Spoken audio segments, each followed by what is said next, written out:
When it comes to wealth, every story is unique, but for many women, the moment of suddenly taking the reins of family finances marks a profound turning point. Today, we're diving into the latest Women's Wealth Report, which sheds light on the real-life experiences of women navigating wealth transfer. What can we all learn from these stories of transition, resilience, and empowerment? Well, we're going to break that all down for you and more right now on UBS Trending.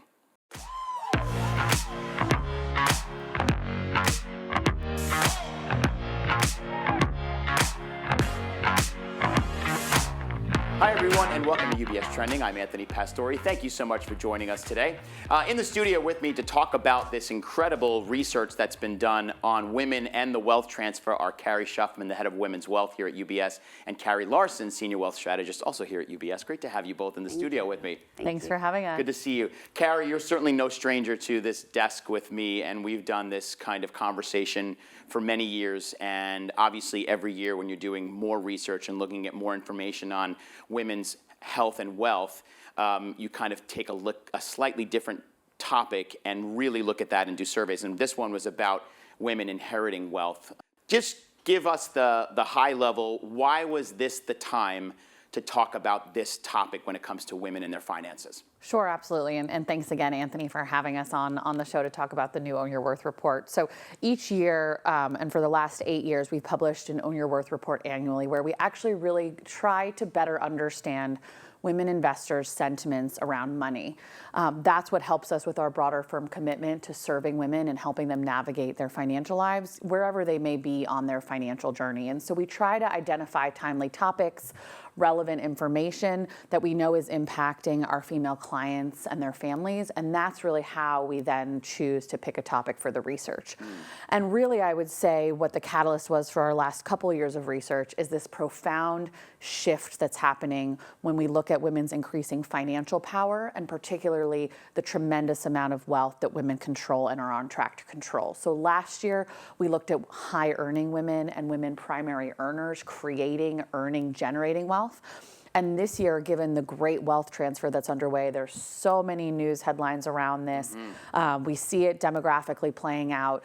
We decided to specifically look at this great wealth transfer and its implications for women, particularly given that $105 trillion in the U.S. is expected to change hands in the next 20 years, and women will control a substantial share of this money in motion, particularly because women tend to have 2 wealth transfer events in their lives compared to their male counterparts. They typically will inherit from parents when parents pass away, and then given longer life expectancies, they'll often assume full control of their shared household's wealth if and when they ultimately outlive their spouse. Right. It's almost as if, and I'm having so many flashbacks of you and I having conversations over the years since launching On Your Worth, many years ago, into where we are today and how this wealth transfer really has become part of everyday conversation. And it's all in social media. It's in the conversations that we're having. I know you're having them with our clients and advisors. So it's almost like everything led to this moment. So let's talk about the findings in the report, because that's where you really kind of see what's going on out there. So what were some of the things that you saw that maybe surprised you or maybe didn't surprise you? Yeah, so we chose to look at 3 key populations for this latest report. Women who have already inherited from their parents, who have had their great wealth transfer event, so to speak. Women who have become widowed, who outlived their spouses and thus took full financial control of that household wealth. And then lastly, women who expect to inherit from parents in the coming years. So these 3 populations were really how, who informed our report.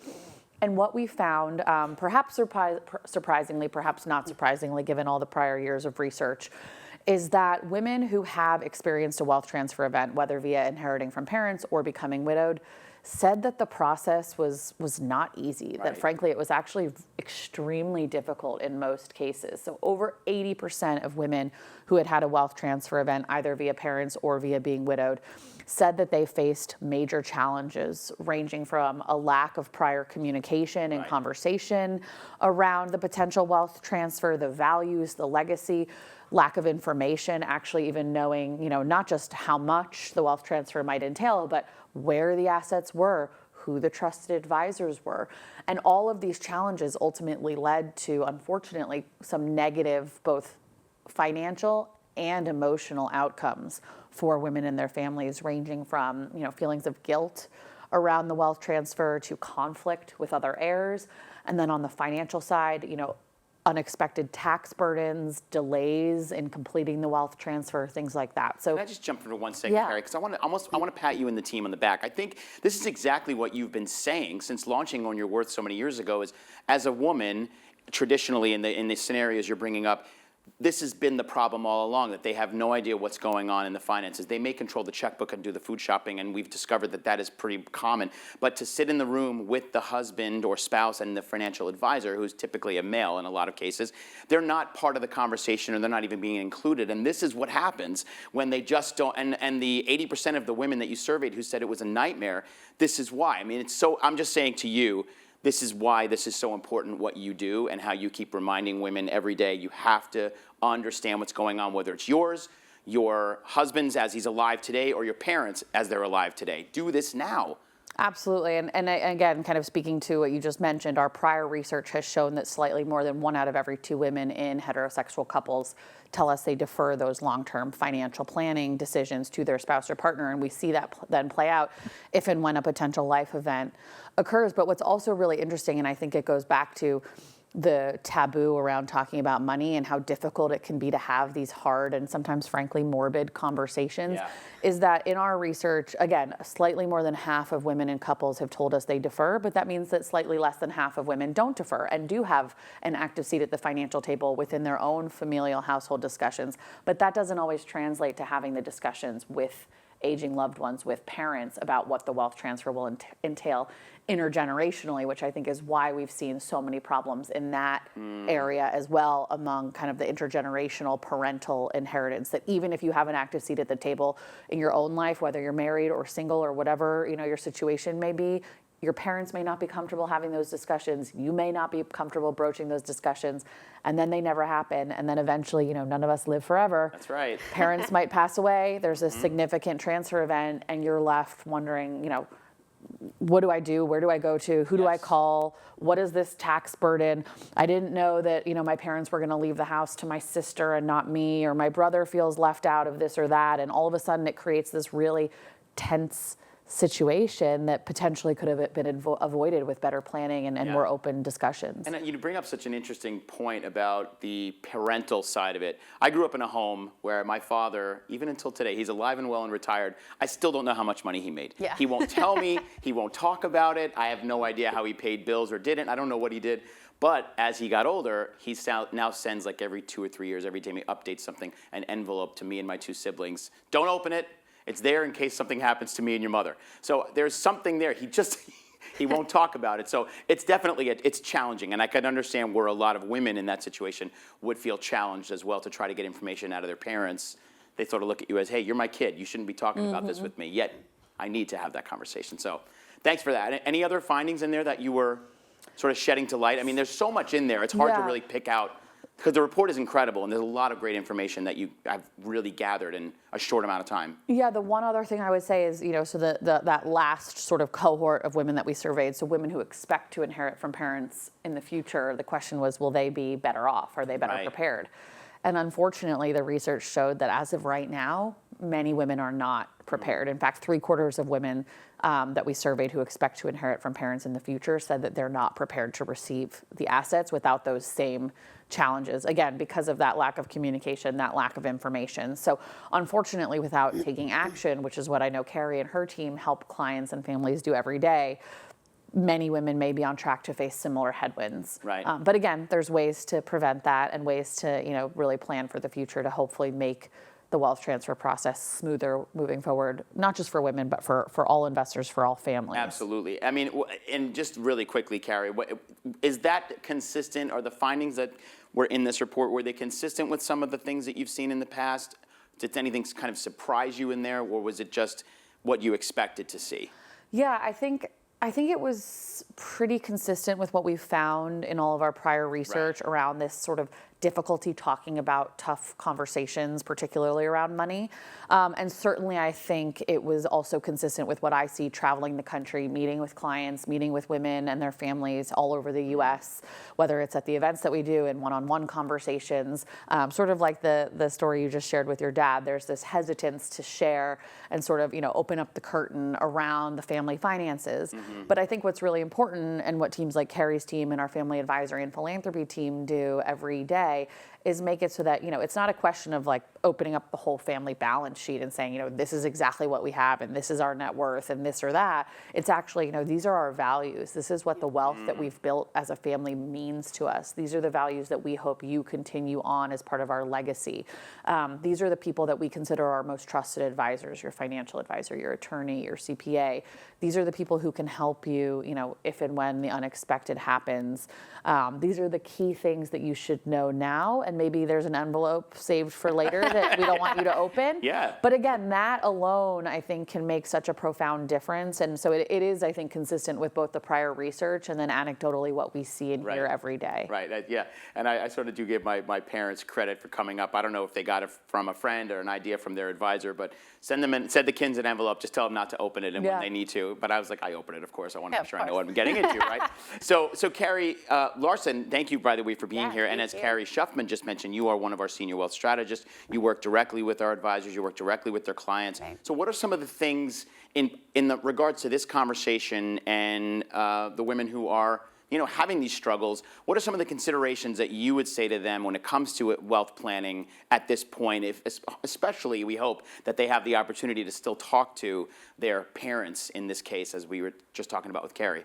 Yeah, I think this is a very illuminating report that sheds light on both women's retrospective experiences around wealth inheritance, as well as the women who have yet to receive the wealth and the perceived blind spots that they see coming down the road, and how to really plan around those so they have that confidence when it comes to their plan. Right. They're able to have those conversations. And as you mentioned, working daily with clients and their advisors for their wealth planning and estate planning needs, we've found some tried and true actions that one can take to overcome or even avoid the challenges that this report discusses. And, it really has to do around three main elements: talking about it, learning about it, and bringing in the professionals that really can help and assist. Yeah. So what I mean by that specifically when it comes to estate planning, talking about it, having frank and open discussions with your own family as well as your parents on how the ideal wealth transfer scenario would play out, any last wishes that you or they have, burial instructions and the like, roles where people will be appointed in a fiduciary capacity, like an executor, a trustee, and what does that mean, what's expected of the person and when, and then really how your future legacy goals are ideally played out for generations to come. Yeah. So making sure that, it might not be opening up the estate planning binder and shoving a will across the table or an envelope you can't open, but at least having these conversations and getting an idea on the feelings of everyone and giving everyone a heads up of what's to be expected. I think that's a really smart way to go about it. Obviously, you're the professional, and I agree with you. I think you have to start slowly. Everybody's parents, every human being is different. Maybe have a slight conversation and then bring it up again. And then maybe at some point, if you're lucky enough to get your financial advisor or someone like you, Carrie, in the room or on the phone, just to help navigate and almost be a mediator. Let the family just talk. Right. And they kind of, they can't really go at each other too heavily because they have like two other people on that call who are not family members. And so it can get pretty heated, but that's great advice. Yeah, so in situations where wealth planning comes into play, you would mainly lean on that financial advisor to perhaps update a financial plan, review asset titling for your accounts to ensure that they flow to and through your estate plan appropriately, as well as beneficiary designations for transfer on death accounts, retirement accounts, life insurance policies, and to provide perhaps an up-to-date asset inventory list, which would help the heirs and executors of your estate know where everything is located. So they come in handy as well as part of that professional team. Yeah. So, That's great. And look, at the end of the day, we know that dealing with an aging loved one or perhaps even someone who's passed on, it's already stressful as it is. Take this part and don't have to worry about it when you work with a professional like you and with research and great information by Carrie and your team and, of course, our financial advisors. So, first of all, thank you both for coming in. It's a very important topic. I always learn a lot when I read the new and latest reports. Carrie, congratulations again. And Carrie Larson, thanks for being such a great supporter of our clients and our advisors. Appreciate it. Great to see you both. Thanks for having us. Of course, and thank you for joining us. There's a lot more information on everything we talked about at our Insights website. That's ubs.com/views. Plus, you can check out social media. UBS is on LinkedIn, Facebook, and Instagram. Plus, the UBS Studios Trending channel is there on Instagram as well. At UBS Trending is how you can follow us there. And as always, please, we've probably said it 100 times here, make sure to continue this conversation. You're doing so with your financial advisor. Until next time, I'm Anthony Pastore. Have a great rest of your day, and remember to keep your eyes on what's trending. See you soon, everybody. Thanks.